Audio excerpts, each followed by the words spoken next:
Hello, my name is Father Gregory Pine, and I am a Dominican friar of the province of St. Joseph. I teach at the Dominican House of Studies, and I work for the Thomistic Institute, and this is Pints with Aquinas.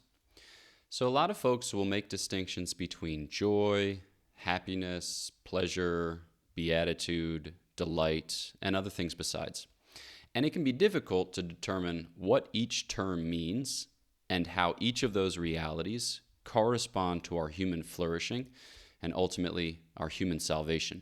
So I thought that I would set before you some of the terminology and some of the concepts of St. Thomas Aquinas, so that way we could make better sense of our pursuit of God and our pursuit of happiness. Here we go. Okay, so for St. Thomas, whenever we talk about some kind of realization or some kind of fulfillment, we're talking about something that follows upon human love.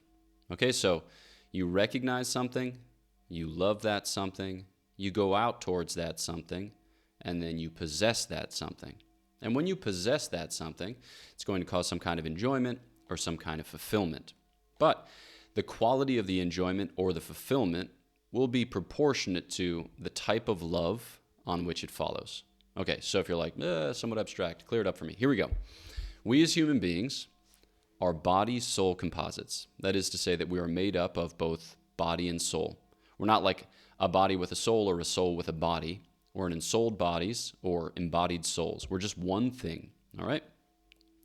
But as this one thing, we engage with our environment, or we engage with our reality in various ways, all right? So the kind of most basic way in which we engage is by sense appetite. All right, so something comes in through your senses. You can think of your 5 external senses. So sight, hearing, smell, taste, touch, and then your 4 internal senses: common sense, imagination, memorative sense, and cogitative sense. Don't have to go into all that. But basically, sense cognition is the way that we register reality, and then sense appetition is how we go out towards reality. And when we talk about sense love, we're just talking about a basic recognition or a basic appreciation that something out there in the sensible world corresponds to me, or that something out there in the sensible world perfects me. And so sense appetite is what goes out to assimilate or to take hold of that sense good. And so when we do that, let's say that you're looking around and you see Chex Muddy Buddies and you're like, holy smokes, that looks delicious because they are Chex. And then you have a sweet mixture of chocolate and peanut butter that you heat up and then coat those Chex in, and then you powder it all in powdered sugar. And it's just exotically delicious. And the only way in which to stop eating Chex Muddy Buddies is by passing out. Right? So you look out there in the world, you see Chex Muddy Buddies, and it causes in you a certain love because you're like, wow. All right, so St. Thomas says that love is just a kind of recognition of what corresponds to me or what perfects me. And then it might beget desire as you move towards the thing. And then when you take the thing in and enjoy the thing or are satisfied, fulfilled by the thing, we call that pleasure. All right, so the word that St. Thomas uses is delectation, delectatio, but we can think about that as basically pleasure. So pleasure is the delight that we experience when we engage with some sense good that corresponds to us or that perfects us. Okay, so in this world, we shouldn't think about pleasure as negative, or we shouldn't think about pleasure as culpable, right? Because it's just part of living. It's just part of living as a bodily being. All right, so pleasure's built in, it's baked in. God made us such, He gave us a nature such that when we engage with various sense goods which correspond to us, which perfect us, that we would derive pleasure from it. Okay, so that's the most kind of basic. Now, St. Thomas will say that in this kind of category of delights, we've also got higher delights, which we would call joys. All right, and he has a different word for that, gaudium. The idea here is that we're not just bodies, we're also souls. So in addition to sense cognition, from which follows sense appetite, we also have intellectual cognition, from which follows intellectual appetite. And in St. Thomas's estimation, this is largely a matter of choice. Okay, so in addition to these various things that we recognize immediately as good for us at a sense level, like I want to keep existing, or like food, drink, sexual intercourse, those are things that appeal kind of immediately. There are also higher order goods that take us some thinking through in order to appreciate fully. So that'd be like knowing the truth about God, or living peaceably in society, or, I don't know, shunning ignorance, avoiding offending those with whom you live. These are types of things that St. Thomas lists. All right, so those things, they register intellectually, but then we go out towards them volitionally. All right, that is to say, we make choices for them. We try to build our lives or construct our lives on the basis of them. All right, so there's some kind of intellectual love that we might refer to as dilexio. All right, so there's some kind of intellectual love whereby we recognize things and we kind of cognize things as good for us. All right, and that begets a certain desire, and that desire kind of crystallizes in what we would call joy. All right, so with this desire, I then choose for the thing, I build my life on the basis of the thing, and then I experience some modicum of joy. All right, so then let's move beyond the example of Czech's Muddy Buddies, and then let's talk about worship. Okay, so maybe you converted to the faith, and let's say previously you lived a life of kind of whatever, atheism or agnosticism, and that was profoundly lonely and anxious and sad or whatever else. But then you felt yourself drawn in by a community or by the promise of a welcoming space or worshipful space. And then you found yourself posing your questions to the Most High God, and you found that while he might not have answered in kind of clear and unambiguous terms, yet you felt like those answers were being supplied in a deeper way or in a richer way. And then you found yourself like kind of distancing yourself from various habits or tendencies which might have been destructive and drawing closer to the worship of God. And so it's like you see in this conversation with God, this worship of God, a good for you, but it's something that, you know, it goes beyond animal recognition. It goes beyond animal appreciation. It's something that's peculiar to us as human beings, as in, you know, like as informed by souls of an intellectual nature, of an immortal and immaterial nature. And so we're capable of knowing and of loving. We're made to the image and likeness of God. All right, but that affords a higher joy. And St. Gregory the Great, in one of his homilies, he makes a distinction between like material goods and spiritual or immaterial goods. Like we could say like bodily goods and spiritual goods in this way. He says with bodily goods, you know, they pay out quite significantly at the outset. But then they tend to depreciate. You know, so when you eat Czech's Muddy Buddies like an absolute monster, you feel great about it for a while. But then gradually you find it to be a little cloying, even overwhelming, you know, saddening. And so you'll distance yourself from overconsumption and you regulate your intake, and you might even give it up at various times like liturgical seasons. Whereas with spiritual goods, he says, at the outset, they're kind of forbidding. They're super difficult.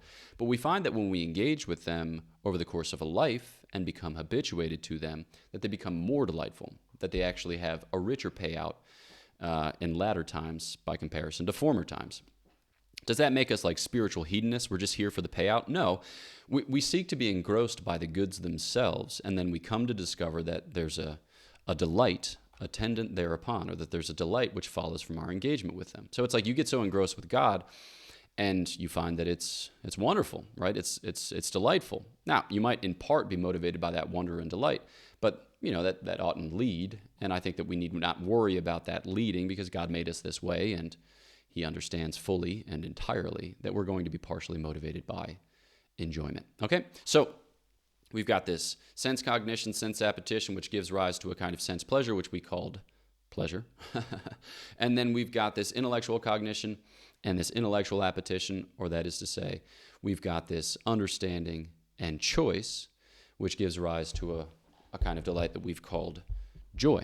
Okay, so pleasure and joy.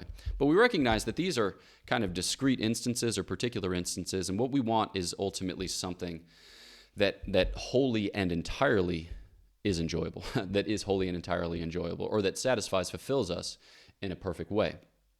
And this, like the language that St. Thomas reserves for this thing is beatitude. Okay, so he'll talk about objective and subjective beatitude. That is to say, what we ultimately want in beatitude is we want God, because we are this type of thing, body and soul, because we are capable of knowing and loving. We'll never be satisfied with this sense good or with this intelligible good until such time as we arrive at the ultimate horizon as the fullness of goodness. That is to say, at goodness itself, who is God. All right, so we want to know the truth. We want to love the good. All right, and we find them in God. All right, so we are broken open to a kind of infinite truth, a kind of infinite goodness, which we experience or which we ultimately embrace, please God, in the vision of heaven, which we refer to as beatitude. So God is object of beatitude, and then we, in our enjoyment of it, come to an experience of subjective beatitude. All right, so that would be like our kind of participation in God or our kind of sharing in God. And so when we talk about pleasure and when we talk about joy, we want to situate them against the backdrop of beatitude. Like, what types of pleasures are we engaging with? What types of joys are we entertaining? And how do they ultimately contribute to this plenary, abundant fulfillment and satisfaction of our knowledge and love of God, which we can never lose, which can never be diminished in heaven, but which we have already begun to experience here on earth. So I think about beatitude as like the backstop against which we are judging particular pleasures and particular delights. And so, like this love of charity, which God pours into our hearts, gives us a new horizon whereby we are able to perceive and move towards this supernatural beatitude, which is the ultimate fulfillment of all human beings, to which we are all called, because we read, God desires that all be saved and come to the knowledge of the truth. And so then I think that what we mean by happiness is the type of like sense that we have or appreciation, perception of our relative state. So we're engaging with pleasures, we're engaging with joys, we're doing so with an eye towards beatitude. And I think that we're happy when our pleasures and joys are proportioned to, are adjusted to that ultimate pursuit and that ultimate embrace. That sounds kind of technical or perhaps overly complicated, overly complex. Maybe that's just something that I do with all concepts or with all terms. Lord, save me from my own convoluted descriptions. Nevertheless, what I think that I mean by happiness is something along the lines of fit. Like, who am I and what am I for? Well, I have the conviction, right? I have the certainty, the confidence that I am where I need to be, that I'm doing what I need to do. Not just at the level of like duty, obligation, responsibility, but in the sense of like my life is characterized by a love. My life is trained on a delight, a pleasure, a joy, and ultimately a beatitude. And it's against that beatitude, against the backdrop of that beatitude that I reason, that I judge that my particular pursuits are proportioned, they're well adjusted, that I am where I ought to be, that I'm doing what I ought to do. And so I think that we can describe happiness largely in terms of fit. So you'll see here that this kind of helps us to situate positive emotions and negative emotions. All right, like positive emotions are going to come and go. Negative emotions are going to come and go. Maybe over the course of our life, we get more emotionally and psychologically balanced, or we get more emotionally and psychologically proportioned, adjusted to the love that lies in store. But I think that there's going to be some ups and downs. And I don't think that we need to attribute too terribly much importance to that. All right, provided that we're attaining to those sense pleasures, to those intelligible joys, all with an eye towards the beatitude, which lies in store, with a real sense and conviction that we are where we need to be, that we're doing what we need to do, that we ultimately fit. Because, it's been said or it's been quoted that man can put up with any how, provided that he has a why for his actions. And so when we think about pleasures and joys, beatitudes, and ultimately happiness, or maybe not ultimately happy. When we think about happiness, we're trying to really think of our how in light of our why. And as we get purchase on the meaning of our lives, the purpose of our lives, we also get purchase on the daily comings and goings, the kind of means or methods that we adopt for living our lives well and happily. So, what I mean by pleasure is the experience of some sense good. What I mean by joy is the experience of some intelligible good. What I mean by beatitude is God and our enjoyment of God, which ultimately, is satisfied or fulfilled in heaven, but which we can begin to experience here on earth. And what I mean by happiness is how everything fits together. The pursuit of pleasures, the pursuit of joys, like the pursuit of loves, both sensible and intelligible, against the backdrop of a beatitude whereby I have a sense that I am where I need to be, that I'm doing what I need to do, more or less, all with like a kind of trust that God will make it more so, provided only that we consent to and cooperate with his offer of himself, with his offer of grace. So I hope that that's helpful for you in thinking about your own life and conceiving of your own pursuits. This is Sponsored with Aquinas. If you haven't yet, please do subscribe to the channel, push the bell, get sweet email updates when other things come out. Also, I contribute to a podcast called Godsplaining, where we have lots of conversations with 4 other Dominican friars about themes just like these. And then I wrote a book. It's called Prudence, Choose Confidently, Live Boldly. And the first chapter is called Am I Happy? And it treats of just these things. So maybe you can find like a sweet Google preview and then consider acquiring it for your voluminous library. All right, squad. Know my prayers for you. Please pray for me. I'll look forward to chatting with you next time on Pints with Aquinas.